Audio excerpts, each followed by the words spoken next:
¿Cómo les va? ¿Cómo están? Bienvenidos. ¿Cómo estás, Guillermo? Buenas noches, ¿cómo vamos? Bien, bien. Hoy vamos a ver o a hablar de un papa distinto, de Francisco, pero ya no en los temas de iglesia para adentro, en la cual estamos obviamente todos los laicos, en esa iglesia para adentro. Vamos a hablar de iglesia en el panorama internacional, en el escenario internacional, en el escenario diplomático de la iglesia. Porque quiero que me hagas un comentario sobre cómo se metió y cómo se está metiendo en todo el mundo, a través de su figura. Ya no, yo te diría que ya no es un líder espiritual, es un estadista, y así lo tiene y así lo respetan. Porque para meter, si no se habéis lastimado, te tienen que respetar. Tienen que valorar que no hay nada ni militar ni económico de por medio. Está lo espiritual, está la paz, en definitiva. Entonces yo veo que en Cuba, Leo, el hermano de Castro, el presidente, dice: el Papa sigue así, volverá a rezar y a la iglesia, afirmó Raúl, el hermano de Fidel. Y no solamente esto, sino que poco a poco, logró que Cuba y Estados Unidos vuelvan a tener relaciones. Y relaciones, digo, en serio, ¿no? En serio, a través de cartas iniciales a los líderes tanto de Estados Unidos como de Cuba. Llevó un tiempo importante esto. Y finalmente logró, insisto, y en este viaje que va a ser ahora en septiembre a Cuba y después a Estados Unidos, a ratificar personalmente su liderazgo, y que es en definitiva el soporte de respaldo de ese digamos, esas nuevas relaciones, y dejar de lado la Guerra Fría entre ambos países. Yo noto que hay un compromiso, porque le puede salir bien y le puede salir mal. Juega con fuego, y eso es meritorio, ¿no? Que juega con fuego y logra los contenidos por los cuales se intrometen esos temas. No hay ningún papa que haya hablado ante las dos cámaras del Congreso americano. No hay ningún papa que haya hablado ante las Naciones Unidas, que lo va a hacer con el viaje a Estados Unidos. No hay ningún papa que arriesgue en esto, y no solamente en el tema de Cuba y Estados Unidos. Y me llama la atención cómo se metió también en el tema, por ejemplo, entre palestinos y israelíes. Fue a fines del año pasado, a mediados del año pasado, ¿no? El año pasado sí, para junio más o menos. Y ahora reconoce a Palestina y no nombra a las primeras monjas santas, o sea, nombra a dos santas de Palestina. Yo digo, son pasos, ¿no? Porque supongo que israelita no está muy contento con esto, o no, vos me vas a decir. Después se mete también en el tema China. China fue un tema que nunca se pudo arreglar, porque China piensa que tiene el derecho a proponer los papas, a proponer los obispos. Y el Papa entiende que tiene derecho, como tuvo toda la vida en todo el mundo, el Papa a nombrar sus obispos sin preguntarle a nadie.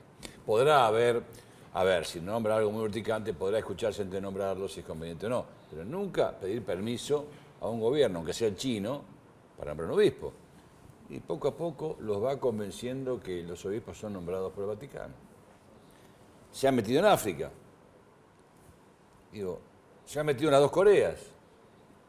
Digo, es tarea de él pacificar de esta forma. Entre palestinos y israelíes no consiguió mucho, ¿no? Turquía y Armenia, ¿no? Turquía y Armenia. En cuanto a conflicto, él se ha metido. Esto es muy valorable. El tema es, ¿hasta dónde no es riesgoso? El tema es, ¿hasta dónde esta agenda que tiene internacional, con la interna del Vaticano, que otro programa vamos a hablar de la interna del Vaticano, que es durísima por la reforma que quiere hacer Francisco, y los problemas internos de la Iglesia de administración, de gestión? Digo, un hombre de casi 80 años, ¿se puede ocupar de todo esto? Con la misma intensidad, con la misma devoción, con la misma sapiencia y paciencia que lo está haciendo Francisco. Bueno, de hecho lo está haciendo, eso es lo más llamativo, ¿no? Y además lo está haciendo con éxito.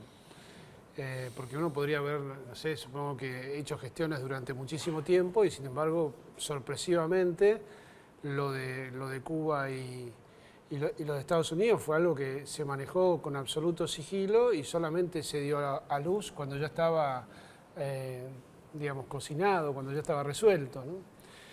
El Papa, a ver, yo creo que hay muchas cosas que por ahí subyacen. Está interesante charlar estos temas porque cosas que mucha gente no sabe, quizás hasta en el plano internacional no lo sepan. ¿Qué es lo que la Iglesia Argentina ha hecho en Cuba, por ejemplo? La Iglesia Argentina ha tenido sacerdotes en Cuba, la diócesis de San Isidro ha tenido sacerdotes en Cuba todos estos últimos años, desde que Cuba ha flexibilizado con Juan Pablo II, es decir, que también habría que reconocer un trabajo que han venido haciendo los papas en la isla, digamos, silencioso, con lo poco que se tenía, sosteniendo lo que había. Ya con Fidel, me parece que la visita de Juan Pablo II había, vamos, entre la Iglesia Católica y el gobierno cubano descongelado relaciones. Benedicto XVI también visitó la isla. Y ahora, bueno, Francisco que tiene incluso un libro escrito sobre Cuba. Tiene un libro escrito sobre el problema de Cuba. Anterior a ser Papa. Sí, y otro antecedente interesante es que en la famosa crisis de los misiles, donde Rusia monta toda una operación para instalar secretamente una serie de bases misilísticas mirando al continente americano, que podían atacar fácilmente las principales ciudades, en medio de la Guerra Fría, donde, digamos, por otro lado, Estados Unidos instalaba, digamos, en las fronteras de Rusia también bases misilísticas y donde dicen que la crisis de los misiles estuvo a punto de desatar la guerra nuclear. El que intervino fuertemente para desatar esa crisis fue Juan XXIII. Entonces hay como un antecedente de los papas intercediendo por cuestiones internacionales cubanas en concreto. Y tiene ¿no? mucho que ver también la política y la diplomacia vaticana, ¿no? En esto ha tenido que ver la diplomacia vaticana. Yo creo que la gran novedad acá es que no es la diplomacia vaticana, sino que el Papa Francisco encara este tipo de situaciones muy personalmente.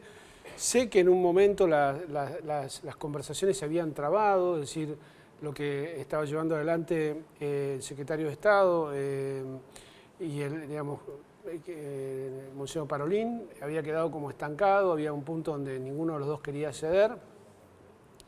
Y fue el Papa quien de puño y letra le escribió una carta a Castro y una carta a Obama, y creo que fue esa carta la que terminó de persuadirlos a los dos de dar un paso adelante. ¿No? Increíble, algo increíble, ¿no? Realmente algo increíble. Digo, así como llama a doña Juana a su casa, y no es que se llamar por un secretario para no perder tiempo, sino que llaman, le cortan porque no le creen y después también llama a un presidente y se encarga él personalmente. Yo creo que eso es lo más notable, ¿no? Siempre los líderes, y en este caso a mí me parece la característica más importante en todo, que uno la ve en todos los conflictos, es que él se juega personalmente. Claro. Él no está detrás de la diplomacia como diciendo, bueno, a ver, el Papa es un último referente, que en todo caso pone la firmita en un acuerdo, sino que él avanza personalmente. En el caso de los dos presidentes, Netanyahu y Mohamed Abbas, cuando fue, con Netanyahu tuvo sus problemas en la visita, de hecho Netanyahu es un hombre duro, pero él personalmente con un franciscano y con un periodista italiano fue el que armó la visita de los dos presidentes, que no los invitó, es interesante también la fórmula que usó, no los invitó a rezar al Vaticano, que eso hubiese ocasionado algún problema, claro. Los invitó a rezar a su casa, es la fórmula que él usó. Y la oración interreligiosa se hizo en los jardines, cosa que no hubiese que entrar a ningún templo, que nadie se sintiese incómodo por entrar a una iglesia o por hacerlo en algún lugar, digamos, lo más neutral posible. Bueno, se eligieron los jardines del Vaticano. Y ahora él avanzó un paso más porque, digamos, con esta canonización de estas dos religiosas, Marie Bouvardi y María Gatas, que son dos mujeres. Marie Bouvardi nació en 1846 en Galilea, murió a los 32 años muy joven y fue la fundadora del Carmelo de Belén. Lo interesante, bueno, de familia, digamos, de musulmana, convertida al cristianismo, y estas dos primeras santas palestinas, con motivo de esta canonización a la que el presidente Abbas asistió, a la que asistió también, fíjate qué curioso, el embajador de Israel ante la Santa Sede, que pensaron que en algún momento no iba a ir, Sion Eboni, embajador de Israel, también fue a la ceremonia. Y él, días antes, y eso es lo sorpresivo, de la decisión de esta beatificación, decide firmar un acuerdo de reconocimiento del Estado palestino. Algo que se viene, digamos, pidiendo desde todos los foros internacionales, no dejar, digamos, que hasta que no haya dos estados no va a haber paz en Medio Oriente, por lo menos en lo que hace Israel y Palestina. Netanyahu es oscilante, las conversaciones de paz están permanentemente estancadas. Yo creo que para Netanyahu no es un negocio la paz, porque obviamente si él firma la paz, digamos, creo que para la gente sí, la gente va a ir más tranquila, pero tiene que desarmar una serie de cosas y tiene que dejar de crear asentamientos en territorios que están hoy en día en discusión, desde las políticas más cuestionadas. Y esto a ellos les da un espaldarazo tremendo, ¿no? Hay que recordar que, por ejemplo, para llegar a... O sea, la gente tiene la frontera cerrada del lado israelí. Entonces, para poder salir del país, por ejemplo, en avión, tiene que irse a la frontera con Jordania. No puede hacerlo por la frontera con Israel. Entonces, bueno, hay una serie de cosas que obviamente hacen que la presión internacional detrás de lo que va haciendo el Papa lo vaya como acorralando a Netanyahu para que no tenga más remedio que negociar, ¿no? Él pensó que iba a poder seguir alegremente haciendo lo que quisiera y toda la opinión pública internacional, la opinión pública en general, y creo que también los jefes de Estado van migrando hacia este reconocimiento obvio y necesario del Estado palestino. Y el Papa con esto le da un espaldarazo tremendo. Hablamos del tema Cuba-Estados Unidos, hablamos del tema Palestina-Israel. Y ahora se mete en el tema puntual, más allá de las Coreas, más allá de África, se mete en el tema puntual de China. Sí, y en China lo hizo a través de una persona que yo le presenté, que es José Luján. Sí. José Luján es un hombre buenísimo, que yo conocí en lo de Alicia Barrios, y es presidente de la Cámara Argentina, digamos, de Negocios Argentino-China. Un hombre que siempre, hace muchísimos años, cuando nadie veía venir este fenómeno, de la China creciendo y apareciendo y emergiendo, una China que se iba transformando en el escenario mundial, con una transformación impresionante, mirando un poco hacia ciertas libertades y hacia el capitalismo en concreto. Y es un hombre que lo vio venir y por lo tanto tiene relaciones muy aceitadas. Yo creo que muchos de los acuerdos que se han ido también gestando tienen que ver con cosas que él ha ido proponiendo. Y el Papa, bueno, primero hay que recordar que cuando fue al viaje a Filipinas se le permitió, se le concedió cruzar el espacio aéreo chino, cosa que a Juan Pablo II no se le había permitido, ¿no? Y él le mandó una carta personal de agradecimiento al presidente de China. Entonces, bueno, me parece que son pasos que él va dando, pero otra vez los da en soledad. Consigue una persona que le haga la gestión. Y la consigue. Claro, no, sí, porque, bueno, por supuesto, además tiene montones de personas conocidas que son de su confianza. Y a veces, bueno, creo que estos canales extraoficiales le dan a él más aire en lo que quiere conseguir que evidentemente la diplomacia, los canales diplomáticos tradicionales. Lo que nadie discute hoy en día es que otra vez el Vaticano ha vuelto a la escena internacional en primerísimo nivel en cuanto a negociaciones y a digamos, intervención en problemas de agenda mundial, de los cuales había prácticamente desaparecido en los últimos años. Fíjate vos que hasta en su momento, algo hace 2 años atrás, en una reunión del G20, le escribió una carta a Putin, Vladimir Putin, líder ruso obviamente, llamando a todos los líderes que estaban ahí reunidos a abandonar cualquier vana pretensión de una solución militar y a evitar una inútil masacre en Siria, que en realidad lo de Siria estaba auspiciado por Estados Unidos. Y finalmente logró que se abortara la operación en Siria. Con una vigilia de oración. Exactamente. Entonces, bueno, digo, lo de China me parece más difícil, ¿no? Porque China, bueno, tiene una estructura diplomática muy dura, y obviamente, si bien hay conversaciones directas e indirectas del Papa y de la diplomacia vaticana, esto de que le metan obispos sin opinión es duro, ¿no? A ver, es un caso un poquito más complejo, no es que le meten obispos sin opinión, sino que frente cuando irrumpe el régimen comunista, habría que recordar que los jesuitas fueron los grandes misioneros en China también. Exactamente. Las 2 ciudades más pobladas católicas, la iglesia china es una iglesia que se ha ido expandiendo, pero se ha ido expandiendo bajo el ala de una iglesia nacional. O sea, es una iglesia que responde al gobierno chino, con lo cual, digamos, su propia vida es como si fuera una especie de ONG fomentada, promocionada por el gobierno chino. Con lo cual ahí hay mucha cosa que ver, digamos, porque no es solamente quién nombra a los obispos, sino si esos obispos tienen formación o van a de alguna manera obedecer a la Iglesia Católica o no, y incluso si pregonan su doctrina. Este es el tema, ¿no? O si no es más bien como una especie de iglesia protestante que digamos, tiene su propia forma de vivir. Bueno, por eso es el límite que le ponen a la asignación de obispo. Responderían al Vaticano. Y por eso digo que ahí es más complejo, pero yo creo que, bueno, así como él intenta destrabar relaciones, bueno, digamos, simplemente pararse en la vereda de enfrente y decir, no, porque vos tenés esto, no, ni siquiera te hablo, cuando ahí viven 1.600 millones de personas, y además él albergó en su corazón internamente, cuando se estaba preparando en la compañía de Jesús, este deseo de ser misionero en Medio Oriente. De hecho, lo manifestó después por su problema de salud, el problema del pulmón, que no es que le falte un pedazo del pulmón, que también la gente fantasea con eso, a veces algún periodista lo dice. Simplemente tiene un faltante en uno de los lóbulos del pulmón.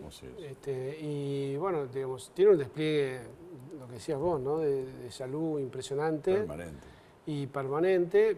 Él manifestó hace unos días que se sentía a veces un poco cansado. Pero bueno, creo que hasta donde le dé, él va a seguir haciendo estas cosas, ¿no? Dice Guillermo, esto es el plano, digamos, internacional. La Iglesia expandida al plano diplomático, para adentro, la Iglesia para adentro. Se avecina un sínodo complicado. Otro programa. No, pero hagámoslo ahora. ¿Sabes por qué? Porque estamos hablando de cómo se ocupa de todo. Porque vamos a agregar algunas cositas del programa, que no me olvidé decirte, el tema de la ancianidad, la tercera edad quiero hablar, por eso no quiero agotar en dos programas distintos de esto, hablemoslo ahora. El tema del enfrentamiento que se viene en el sínodo de fin de año, de octubre. No puede aparecer la Iglesia dividiendo. Y vamos pero, a eso. A ver, la Iglesia, cuando uno sigue las discusiones teológicas a lo largo de los siglos, es algo de toda la vida. La Iglesia siempre... ¿Así expuesto? Sí, lo que pasa es que hoy en día existen los medios de puertas comunicación. Para adentro, paredes para adentro. Bueno, pero hoy no hay puertas para adentro. Hoy todo está sujeto a los medios de comunicación. Las cosas que pasan en los lugares más recónditos del planeta están grabadas por una cámara. Digamos, a vos te siguen por tu teléfono, saben dónde estás. O sea, no hay. ¿Por qué se sabe más? Porque, bueno, justamente todo es más transparente y es más público. Entonces no es un enfrentamiento, son matices Ahora, de lo mismo. ¿es fácil oponerse al Papa? El Papa no ¿Es ha fácil manifestado... oponerse a Francisco? Digo, porque hay dos sectores, el reformista y el conservador. Y está bien expuesto. Claro, pero digo, quien considera, y en buena ley, que, digamos, porque una cosa es, a ver, él ahora volviendo un poquito al plano internacional, él cuando viaje a Estados Unidos, él se va a encontrar con una oposición a lo de Cuba, por ejemplo, porque digo, estará muy lindo para el plano internacional, para los que estamos en otros países y no tenemos ni idea. Cuba, para los cubanos que están en el exilio en Miami, es una llaga abierta, digamos, no tienen libertad. Entonces le dicen, bueno, a ver, alegremente se abraza con este Castro, pero este señor es un dictador que mete preso a la oposición, es un tipo que ha matado gente, que merecería un juicio sumario. Entonces, digo, bueno, no es tan fácil, no es que todo el mundo está contento con las cosas que hace. ¿Cómo haces? Bueno, se la tendrá que bancar, que yo tendrá que escuchar un poco también a los que piensan diferente. Y acá es lo mismo, es decir, a ver, con el tema del sínodo de la familia, lo que está en juego es la doctrina. Y yo creo que cuando una persona está convencida de que la doctrina es la correcta, digamos, que no se puede alterar algo sobre el tema del matrimonio, se va a jugar a fondo por eso, porque es más importante jugarse por lo que cree que es el Evangelio o la doctrina de la Iglesia que por el Papa de turno. Eso no tengo ninguna duda que los que están convencidos de que no se puede alterar la doctrina del matrimonio van a ir a fondo con el tema y la van a defender con uñas y dientes, importándoles si Francisco piensa diferente. Ahora, ¿qué va a pasar? Y yo creo que ahí es donde... Estoy diciendo algo duro. Yo estoy diciendo algo duro, pues es la realidad. O sea, el que está defendiendo la postura de que no se puede alterar la doctrina del matrimonio, está defendiendo la tradición de la Iglesia. Y está en su ley de defenderla. Si, digamos, lo que ellos consideran que si Francisco permite la comunión a los divorciados, altera la doctrina. Es la posición del ala más conservadora. Entonces... Lo que yo pregunto o me pregunto es, bueno, ¿después qué va a pasar? Porque ahí sí puede haber algo más grave, que es... ¿Cisma? Y por ahí alguno puede ser más cismático, digamos. Alguno puede decir, bueno, el Papa tiene derecho a decidir, entonces amén, aleluya, y seguimos para adelante. Y seguramente otros, como fue el caso de Marcel Lefebvre, que se separó por no querer... con cosas mucho más livianas que esto, muchísimo más livianas, en el Concilio Vaticano II, era el tema del ecumenismo, lo que más a él lo ponía loco, ¿no? Digo, es el momento de plantear esto, porque yo lo que veo que va ocupando los lugares cardenalicios, los va ocupando con gente de él. O sea, ya creo que nombró a 50, para 50 hoy. No tantos. No tantos, pero no. 30 y 40, puede ser, 30 y 40, digo, los 2 años y medio. Cardenales, que van a participar en el sínodo, obviamente. En 2 años más va a tener la mitad más 1. En 2 años más, a este ritmo, si nombró 30, pero ponele. no, pero no te creas, o sea, la iglesia no funciona de esa manera. No, Sí. es como, no, pero no funciona alineada como... No hay voto.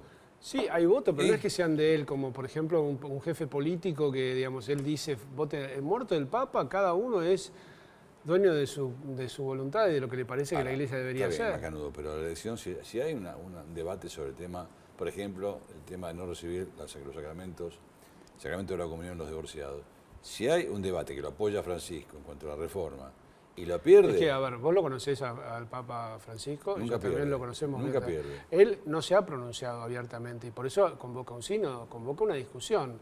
dijo que hay que tener piedad para cuando está en esa situación. Pero otra cosa es tener piedad y otra cosa es que ¿Qué o sea, significa tener tener piedad, la tenemos, hay que tenerla, ¿Qué y significa es tener piedad? ¿Decirle indiscutible. pobrecito al divorciado? Es reconocer que están, o sea, no lo quiero llevar a un plano, lo estoy Bueno, llevando ¿qué al plano piedad? de lo que es, bueno, ¿Qué es piedad? Yo tener soy piedad divorciado. es, Yo soy divorciado. no, es lo Decime, que, la ¿qué es? sensación que vos has tenido tantas veces que estás en el patio de afuera. Sí, señor. Tener piedad es decir, bueno, a ver, ¿de qué manera se los integra? Si no, o sea, no se puede decir simplemente, bueno, no pueden comulgar y listo, quédense afuera, a mí no me importa, porque es un problema, es una realidad, la familia hoy Pero en una día cosa, desmembrada. No es tema de personalizar, yo no estoy afuera porque no me casé de vuelta, pero digamos, me divorcié.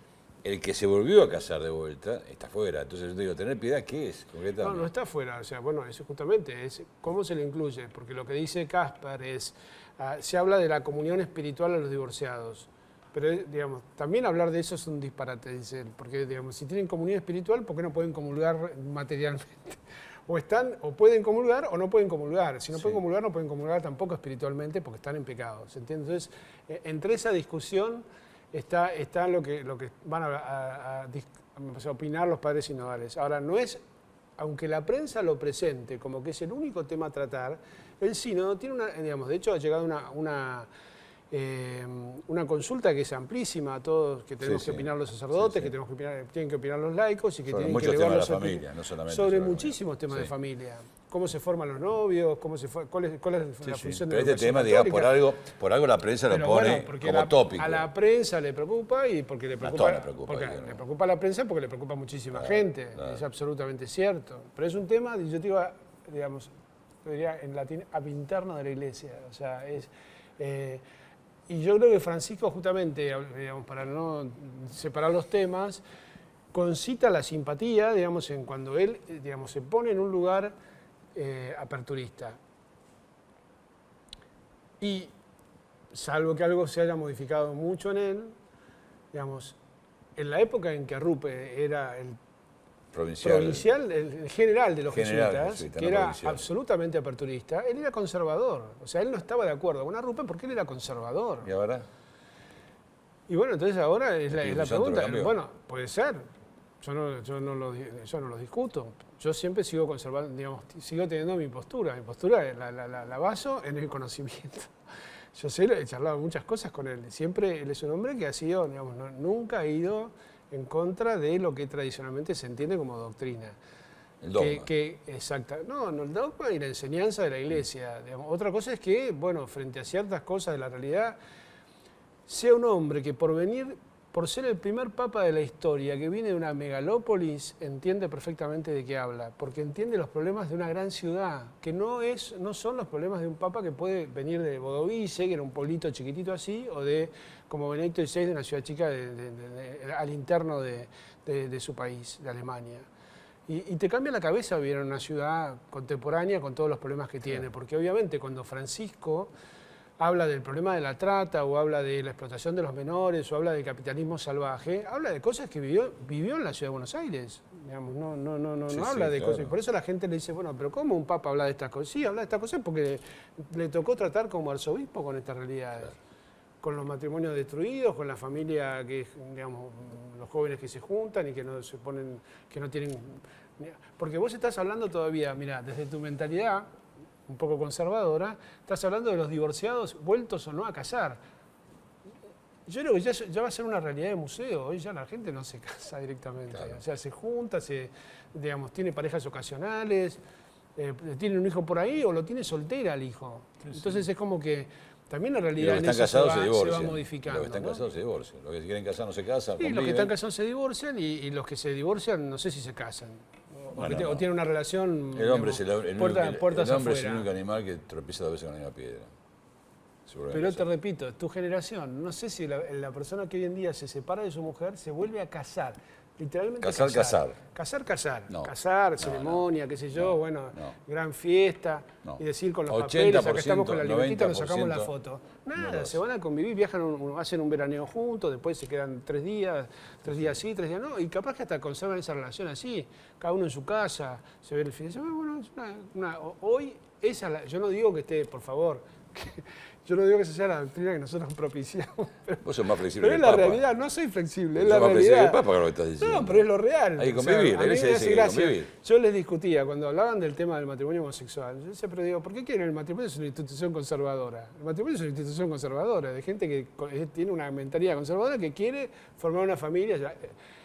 Hay que entender que para la Iglesia Católica y para lo que propone Jesús, el matrimonio es un proyecto de vida, por eso es indisoluble. Entonces, si vos no entendés esta vocación, obviamente proponerte algo para toda la vida, ahí suena medio raro, ¿entendés? Porque si no hay una vocación sobrenatural a vivir con otro y formar un proyecto de santidad juntos... La gente cambia muy rápido. Hoy vota uno, mañana vota otro, Bueno, mañana se compromete una cosa, el pasado sínodo con otra. va a tratar de cómo se evangeliza y se habla del proyecto de Jesús frente a esta realidad tan cambiante que tenemos hoy en día. Pobre la cabeza del Papa, entre los bolonquis internacionales y el tema interno. Y en medio de eso llama a la doña Rosa. A veces encima llama a doña Rosa. Sí, Bueno, esperemos que le dé la cabeza y el físico. Gracias, Guillermo. Nos reencontramos. Muchísimas gracias. Me olvidé que quería hablar del tema de la tercera edad. Hablemos de la gente grande.